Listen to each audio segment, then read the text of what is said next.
हथियार यहाँ नहीं के, केहू यहाँ पे आके मंत्र के तोड़ के हथियार के यहाँ से ले गए बा। ये आयल होखी। चली देखल जाओ।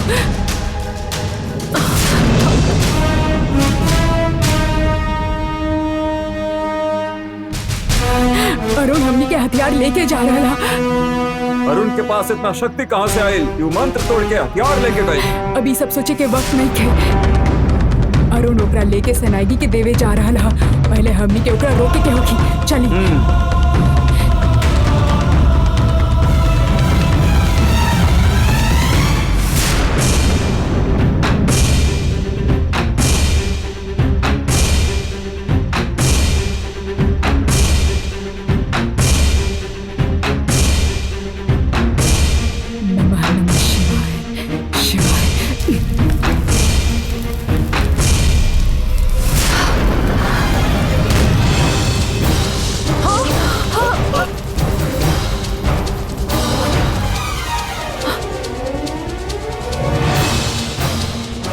माधवी, बाहर शक्ति ओकरा ऊपर काम ना करतिया। हमनी के ओके रोके का पड़ी। नंदिनी के मारे के हथियार अगर ओकनी के हाथ लग गए वो ओकरा के मंत्र शक्ति से बांध के रखिए सा।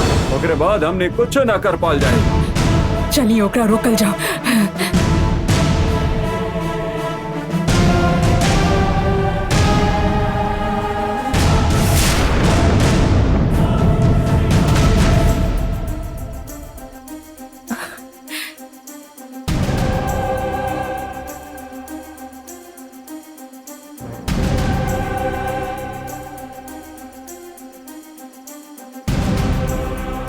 इली राउर कहा पे हम ही हथियार रउआ के देवे आयल बानी ना। एकरा तू ही ओहिजे लेके जाइबा। चला चला।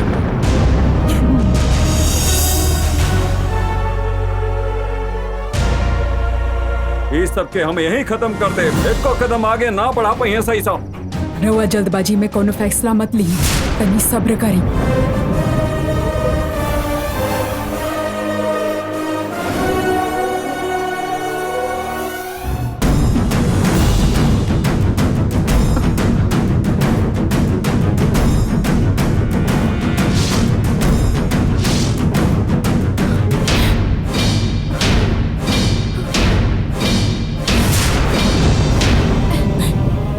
चल गई ले।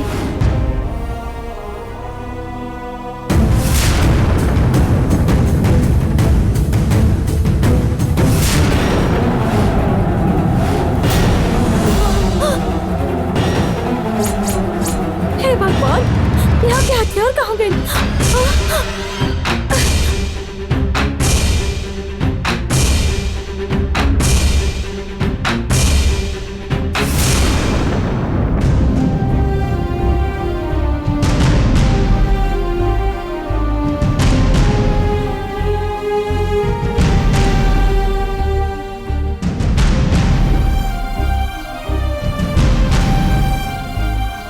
ये हथियार के इस जगह पर रखता।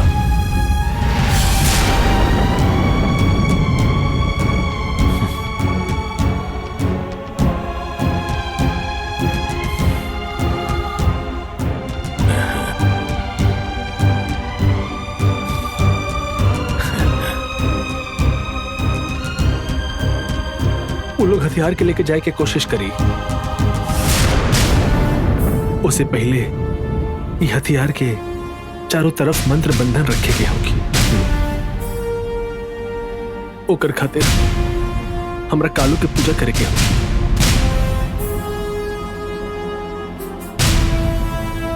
तो अभी पूजा की तैयारी शुरू करा। ठीक बा पिताजी।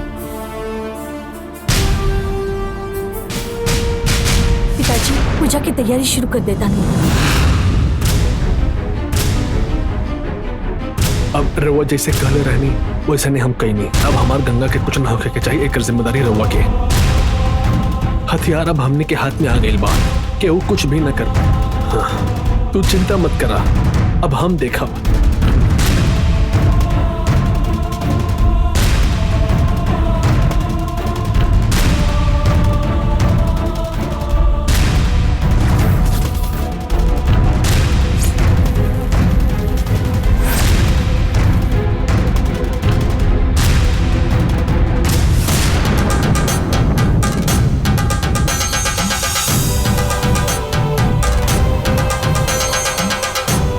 अंजनी सुधा।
चाहबा तो आपके जरूर मिली, ढूंढबा तो आपके जरूर मिली, सवाल पूछबा तो जवाब जरूर मिली।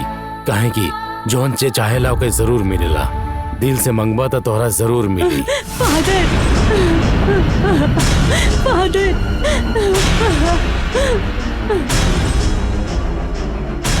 का भइल बेटी? क्या होता समझ नहीं क्या आवत। हमार बेटी के बचा ली है फादर।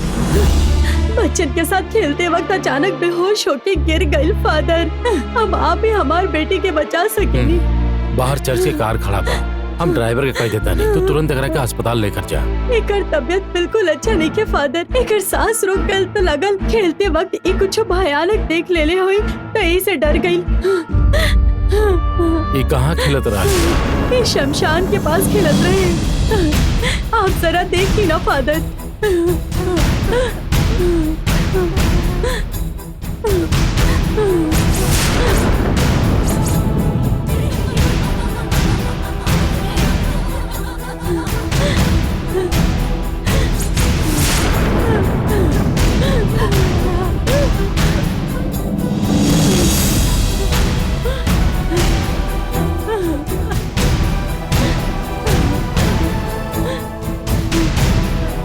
तू घबरा मत, जीसस बाणे बेटी के हम के दा।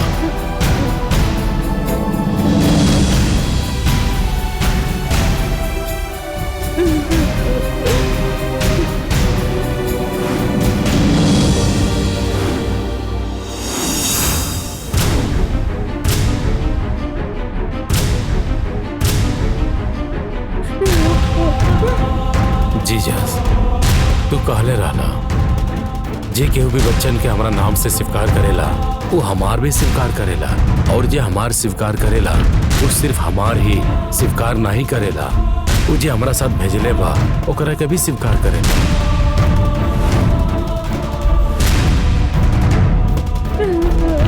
यूजुम जीसस कहेले फादर हमने के केहू के आपके नाम से भूतन के पकड़त देखले बानी और हमनी के ओकरा के रोके के बहुत कोशिश कईनी, लेकिन वो हमनी में से एगो ना रहे।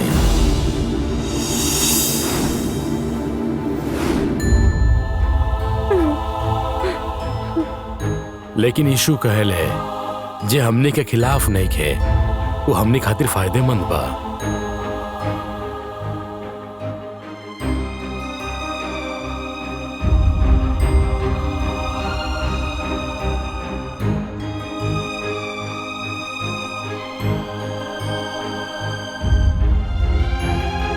हे प्रभु, माता मदर मेरी के नाम से हे प्रभु यीशु के साक्षात चमत्कार।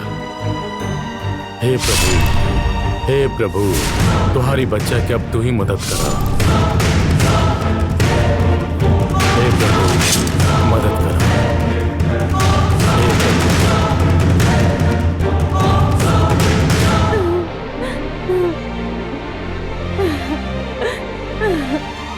हे प्रभु।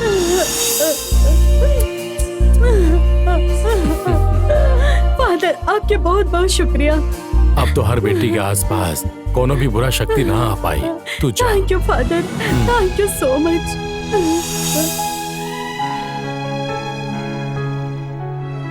देख लो तो बिल्कुल ठीक हो गई लू। अब घर चला तनी। हाँ फिर तो के खाना खिलाई। हाँ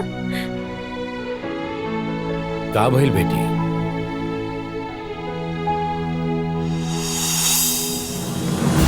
प्रभु यीशु पर लोगन के बहुत विश्वास बा, वो उनका के बचावे ले और आप लोगन के विश्वास कायम रखे ने पर यीशु के गर्व बा।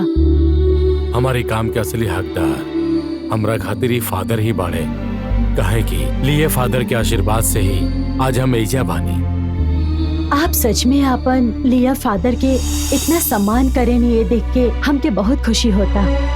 लिए फादर के सिर्फ हमारी एगो शिष्य नहीं थे, देखल जाओ तो उनके बहुत सारा शिष्य बाड़े जो पूरा दुनिया में जाके लोग से बात करेले, और उनमें से सबसे प्रमुख शिष्य बाड़े फादर लिवे ब्रिटुल फर्नांडिस।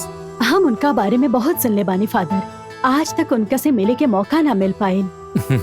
मिले के अवसर जरूर ही मिली। जरूर फादर, कल हम आपके एगो बच्चे के बारे में बतौले रहनी ना? देवसेना के बारे में। जी फादर। देवसेना के बारे में फादर लिवे ब्रिटो फर्नांडिस ही कुछ कर सकेले। हाँ,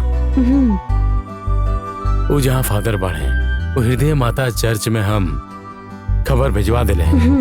फादर लिवे ब्रिटो फर्नांडिस हृदय माता चर्च में से यहाँ आवे खातिर निकल चुकल बाड़े। काल तू उनके साथ देवसेना के घर चल जा, वो प्रॉब्लम के सिर्फ उहे सॉल्व कर सकेले। ठीक बा फादर। ठीक बा, कल हमनी के ओजा मिलल जाई। मिलब फादर।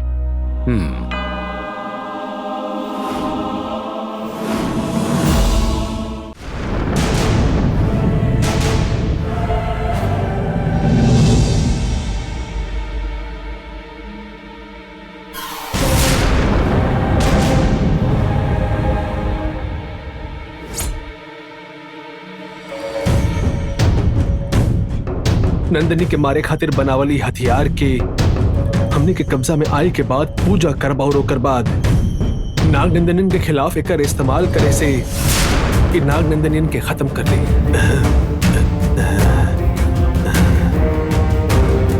कारकोणक देवता से मिलली हथियार से एक नाग के खत्म करब तक एकर शक्ति खत्म हो जाए। ओकर बाद नंदिनी के कुछ भी ना हो। हम पूजा शुरू कर ओम कालो प्रसन्नाय नमः।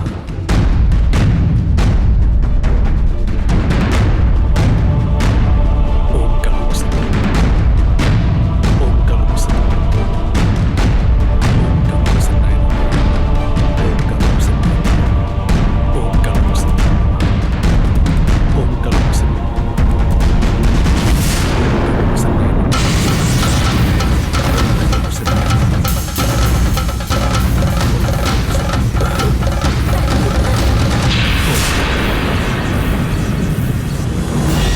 हमनी के हथियार सनाइगी के हाथ में चल गए। का कह रहल बानी? तू वो हथियार के अरुण के दिखले रहलू ना, यही से अरुण सनाइगी के दियल हुए शक्ति के जरिया हथियार के निकाल के सनाइगी के देवे चल गए। हमनी के इतना कोशिश के बाद भी हमनी अरुण के ना रोक पाई। नंदिनी के खत्म करे के हथियार हम बनौले रहनी। हाँ, घरे वजह से वो चल गए। तुम नंदिनी के मारे के कसम खेले रहलू, अब कैसे वो पूरा होखी? बोला कैसे करे वाला बाड़ू? नंदिनी के मारे खातिर हमनी एहिजा इतना कोशिश कर रहल बानी, बाकी तू हमनी के काम बिगाड़ देलू। नंदिनी के खत्म होखे तक तो के सावधान रहे खातिर कहले रहनी, बाकी तू एक ना मन लू। अब हमार बात ध्यान से सुना गंगा, नंदिनी के अब हमनी कुछ ना कर पाई। वो तोहके और अरुण के मारे वाला बिया, ई बात तो तय है। होके दे। नंदिनी के मारे वाला हथियार हमनी के हाथ से जा चुकल है। अब तू का करे वाला बाड़ू? रहुआ के वो हथियार वापस चाल, इतना ही बात बना। हम वापस लेके आवतानी। कैसे वापस लईबू तू? भाले के हथियार सत्य के नक्षत्र होखेला, ऐसा रहुआ कहले बानी। हम सत्य के रक्षा करे वाला बानी, ऐसे वो हथियार के वापस कैसे लाए के बाद कि हम जानत बानी। हाँ। गंगा,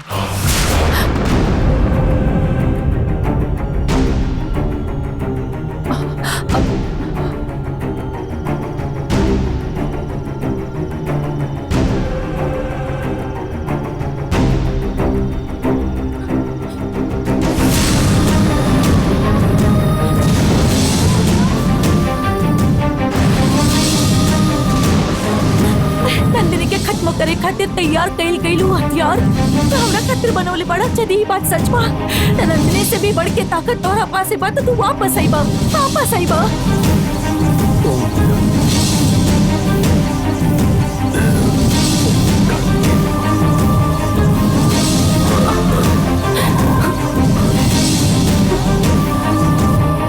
महेश्वरी निर्माण कइलू शक्ति हथियार, कार्तिक भगवान के सफलता देवे वाला हथियार।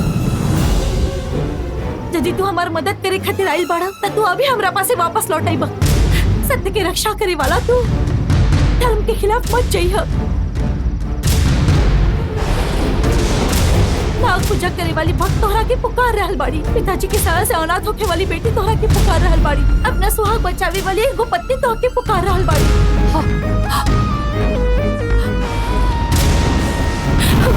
जहाँ कहीं भी बाड़ा हमरा पासे वापस आ जा। नाग पूजा करे वाली भक्त तोहरा के पुकार रहल बाड़ी। पिताजी के साया से अनाथ होके वाली बेटी तोहरा के पुकार रहल बाड़ी। अपना सुहाग बचावे वाली एगो पत्नी तोहरा के पुकार रहल बाड़ी।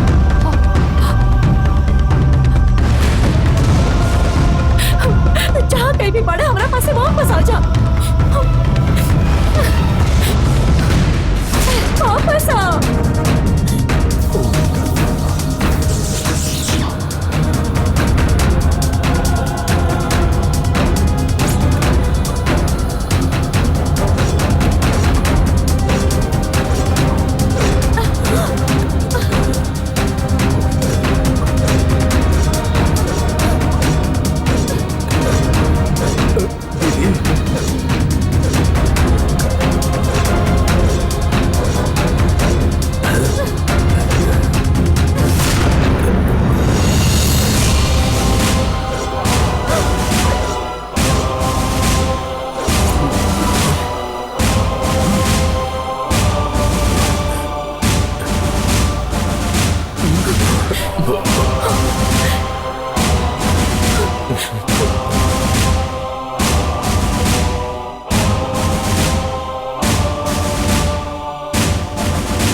हथियार उड़ के वापस उन लोग के हाथ लग गई। अब हमने क्या कर जाओ।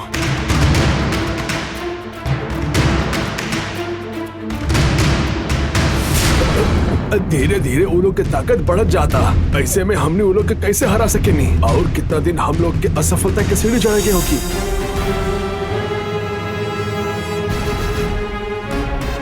ये कोशिश में हमने कब कामयाब हो, हमने की मुसीबत कब खत्म हुई।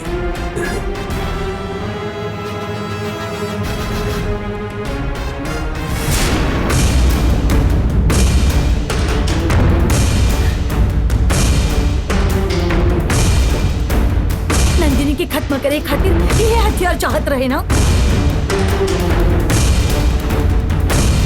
रउआ के कहे पर हम ही रउआ के वापस लाके दे देले बानी। ए लिही तो खुदे के आउट हाउस में रखता। आवा गंगा।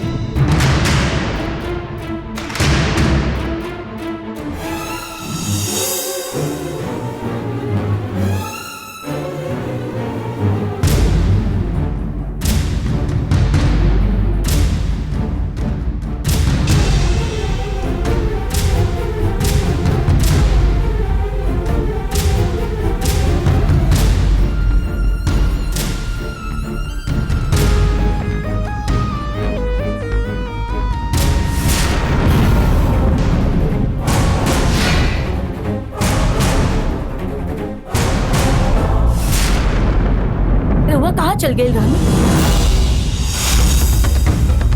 उस शहनाई की बात सुन के हमारे इस्तेमाल करके हथियार के पता लगा लेनी। अब रउआ ओकरा के हथियार देके ही आ रहल बानी ना। रउआ शहनाई की देहल हथियार अब कहाँ भाई रउआ जानता नहीं।